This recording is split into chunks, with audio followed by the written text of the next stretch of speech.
Roman Rose Media. Roman Rose Media. Like and subscribe. We haven't got much time. If we don't have drama, we're gonna have to cancel the gate. Well, the more. I'm sorry for not getting your door so persistent. We keep kind of guess. Hi, YouTube family. Today we're going to be talking about paraprofessionals, the unsung hero of special education. Now, let's be honest, without our paraprofessionals, our classroom would not run. So you always have to give thanks to the So in your classroom, you might be in an 814, a 613, a 1012. So you're gonna have a couple of paraprofessionals in the classroom with you. And you have to also, as a special ed teacher, know how to manage those paraprofessionals, manage their workload, manage their personalities. You have to manage a lot. But always remember that they are the backbone of the special ed classroom. You couldn't do anything without paraprofessionals.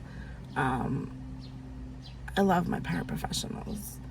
I couldn't run my classroom. I wouldn't be sane without them. You have really good paraprofessionals working with you. So we already said that paraprofessionals are the backbone of the classroom. Now, your school, organization, district might call paraprofessionals, they might go by different names. Some of the professional titles are paraprofessional, paraeducator, teacher assistant, teacher aide, or para. Now, the paraprofessional is the backbone of the classroom. And you as the teacher need to use your paraprofessionals effectively. So you have to let them know the expectations in the classroom. Because if they don't know the expectations of the classroom, how can they do their job? It's always best to have everything clearly lined out so the paraprofessional knows what to do. Some of the major responsibilities that you will have as the teacher with a paraprofessional in your class is that you have to plan the tests the paraprofessional will perform. You should develop a schedule for the paraprofessional.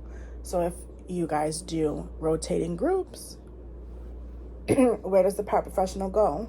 The first half hour, the second half hour, the third half hour, and then which student are they working with? If you're in a special ed classroom in a 613, there's 3 paraprofessionals. So they have to work with different groups of children. Maybe so-and-so and this one are on the same reading level, but on math level or not. So you have to develop the schedules for the paras. That's not their job. You have to delegate responsibilities to paras. Now, it might be very tempting for you as the teacher to give the paraprofessional that does their job the best a child who has a lot of behaviors. But just like teacher burnout is real, paraprofessional burnout is real.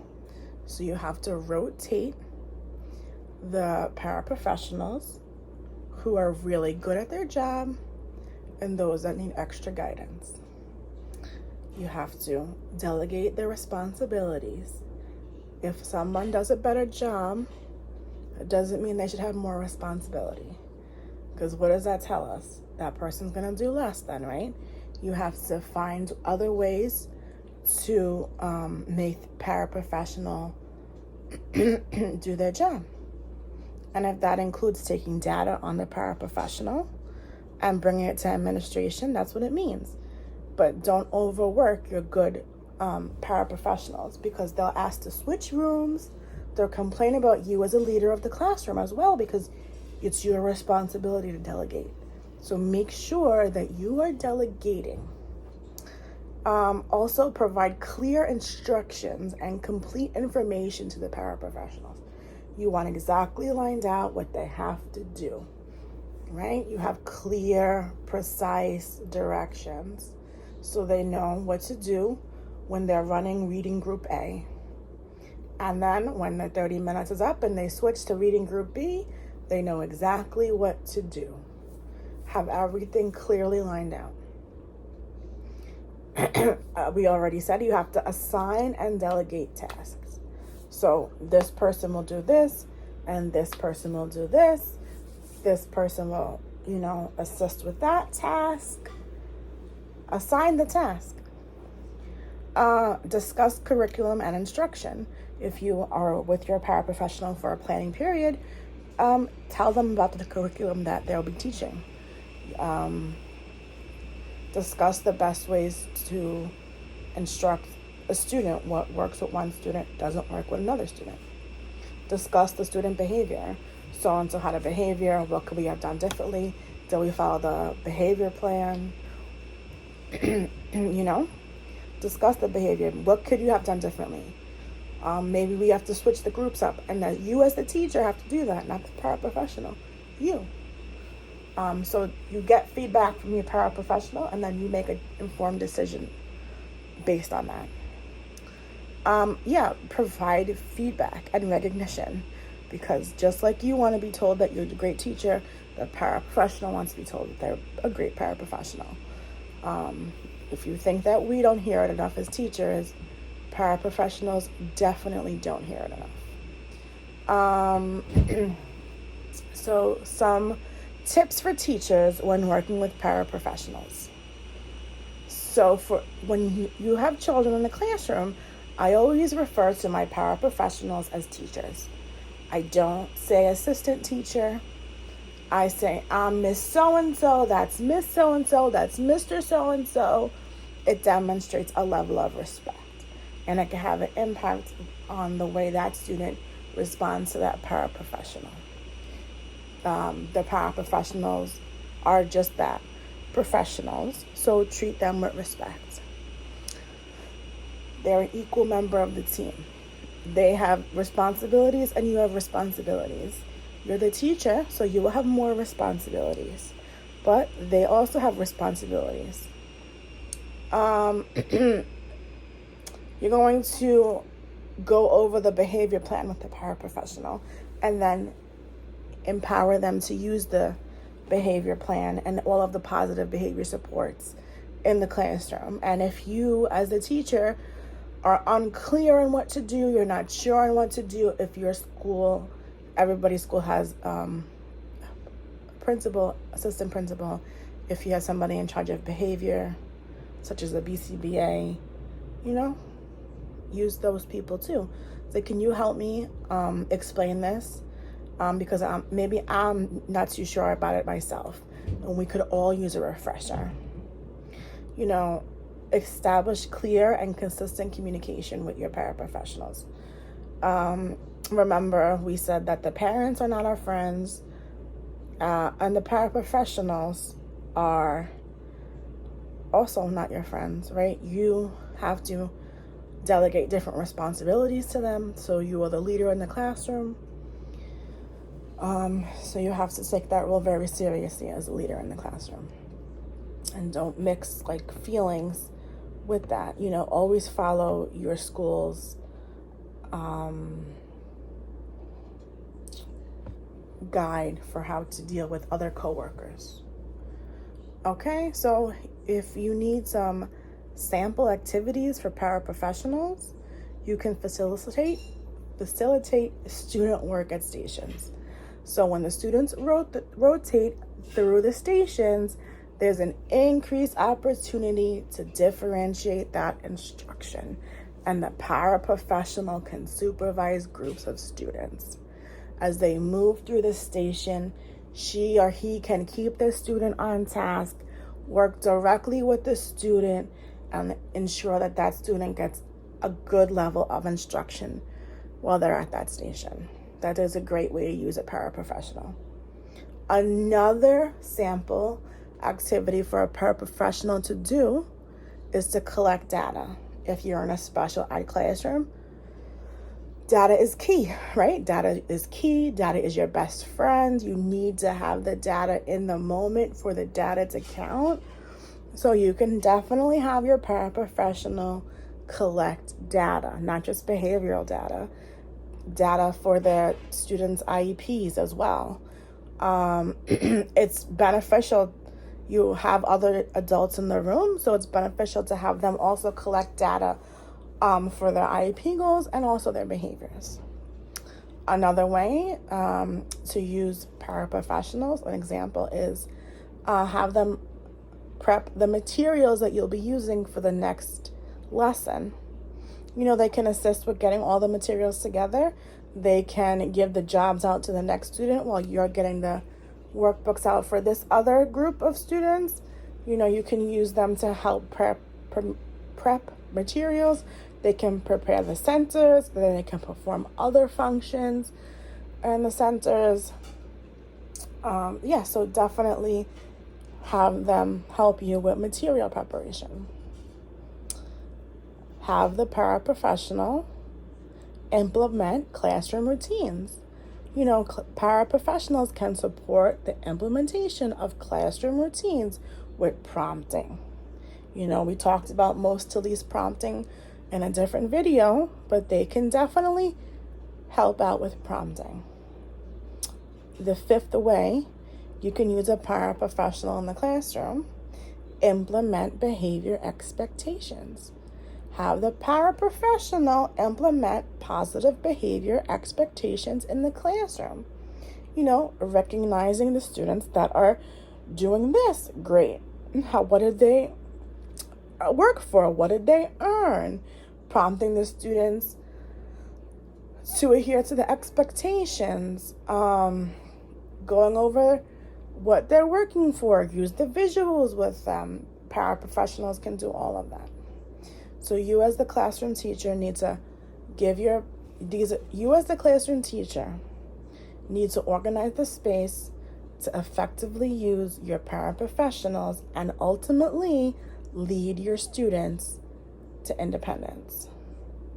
Next, we're going to talk about what do the paraprofessionals need from the teachers. So, paraprofessionals, like we said earlier, are the leaders in the classroom. And they need certain things from the teacher to perform effectively. Communication. Clear communication about the expectations from a paraprofessional can enhance his or her or them work. They will effectively work with the students if you are telling the paraprofessional clear communication and direction on what to do. Communication can be done before school. It can be done through a written notebook. It can be done via email. It can be done when the students leave. It can be done all of these times. If you have a prep period with your paraprofessional, you can talk about it. You can talk about it before the students come in for the day as well. Those are all things that you can do to help support your paraprofessional. Number 2, and I would say very important, is the paraprofessional needs respect from the teacher. You as the teacher need to respect the paraprofessional. They should be treated as equals. They're a valuable member of the classroom. Like I said before, you should have all of the students referring to the paraprofessional in the same manner that they refer to you.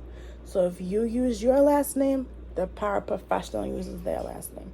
If you use your first name, the paraprofessional uses their first name. Language used by teachers in describing paraprofessionals can indicate their beliefs about the para's role. For example, my aide indicates a belief that the aide is an insubordinate role, whereas our classroom paraprofessional indicates a higher level of respect. The use of respectful language can have an impact on the relationship you and the paraprofessional have, and it can impact the relationship the students have with the paraprofessional. You don't want to get into an in-charge mode. You're the leader. You have to lead with dignity and grace.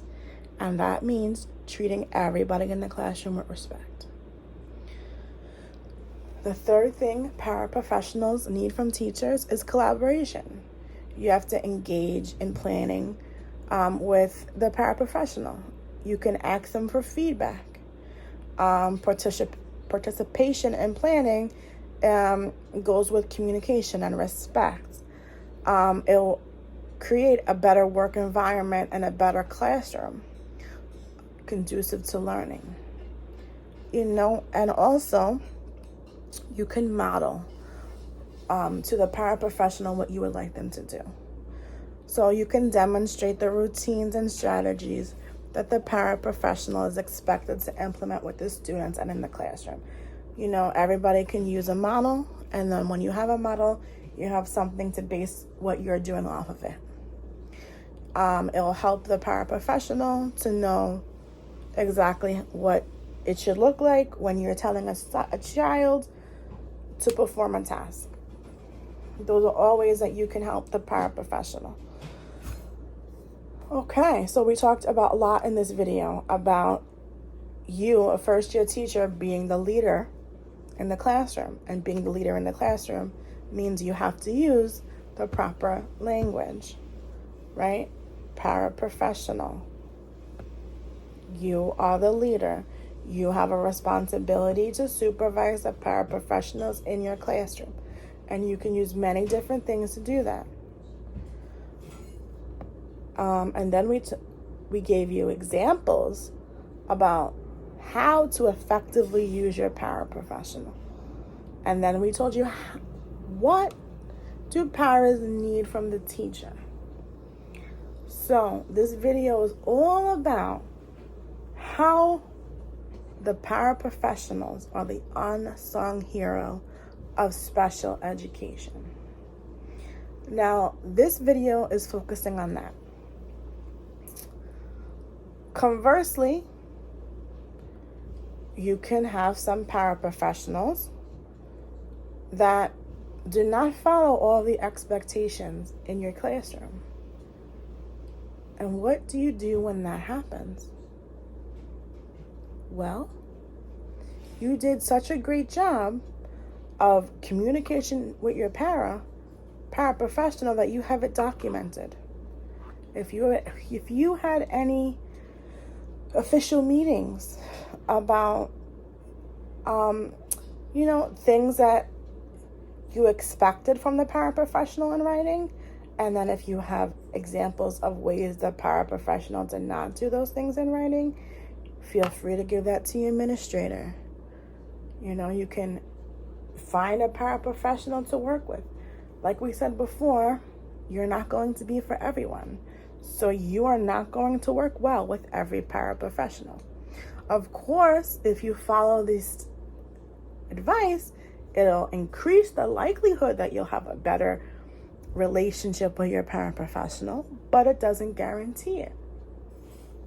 So as the teacher, you are responsible for what you're doing. So you're writing down all of the expectations that the paraprofessional has to do. And you're giving that copy to them, and you're giving copy to your administrator.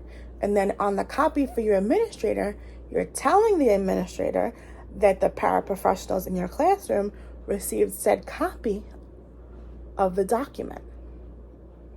So everybody knows their expectations, right? It's not solely on the teacher to do it. You're giving it to the administration to let them know. So then if you have to say this paraprofessional was told on Monday of last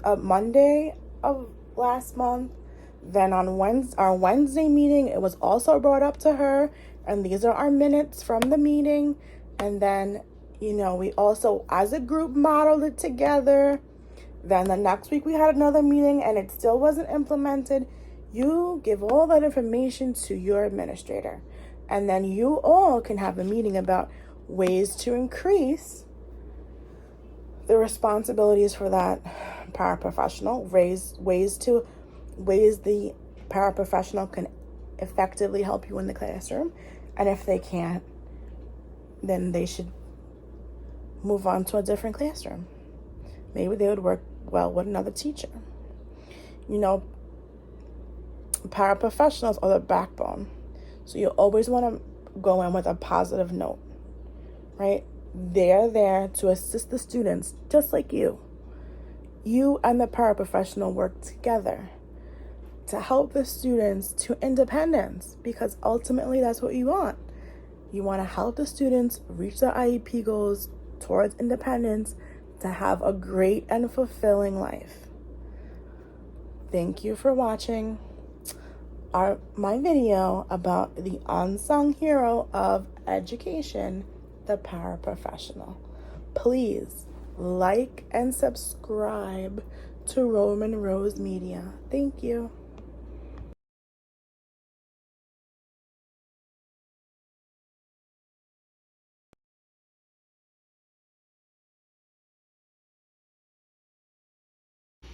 I'm sorry. Last person to talk to it? Yeah, we haven't got much time. If we don't have drama, we're gonna have to cancel the date. Well, the more Something other than education. So something in the miscellaneous pile. Today, the video is going to be about what has worked for me emotionally. So I've started out by, really embracing the FIRE mentality. So what is the FIRE mentality? I mean, I didn't come up with the word. Financial independence, retire early. That's what I'm about right now. I write down my positive affirmations. I try to reach my goal. I'm working on my body and my mind and my spirit, all of those things together, to help you be the best person that you can be. Manifest it. Manifest what you're looking for. Manifest it in your life, in your work, anywhere you are, just manifest it. Like my nails, it is the mental health symbol, right? My life is still continuing, and it's ever changing, a butterfly. Thanks for listening to my Wacky Wednesday videos about something other than education. Have a great day. Please like and subscribe for more videos. Hi, YouTube family. We're going to talk a little bit more about manifestation. Manifest what you want. I want my YouTube channel to be monetized. I will put out one video every day until it is monetized. And then once it is monetized, I'll put out 2 videos a day. You want it to happen, put a plan in action. Do it. Have you done things in the past? Yes. You wake up and you go to work every morning. So make a promise to yourself. Do it for you. Do it for generational wealth. Do it to become a better person and to help society, because I really think my videos will help society in general. Okay, YouTube, like and subscribe for more videos. Bye. Hi, Facebook family.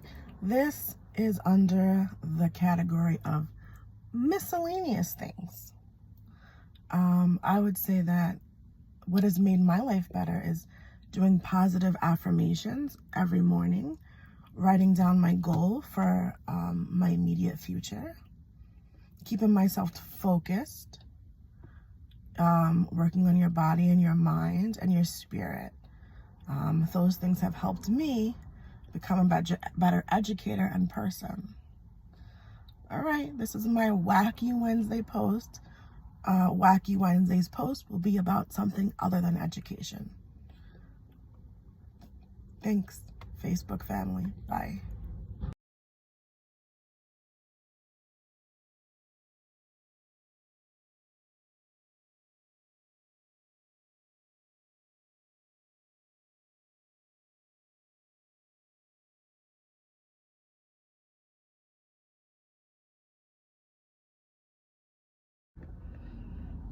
Hi, YouTube family. Please like and subscribe for more videos. Today's video is called a Wacky Wednesday video. Wacky Wednesday videos will be about something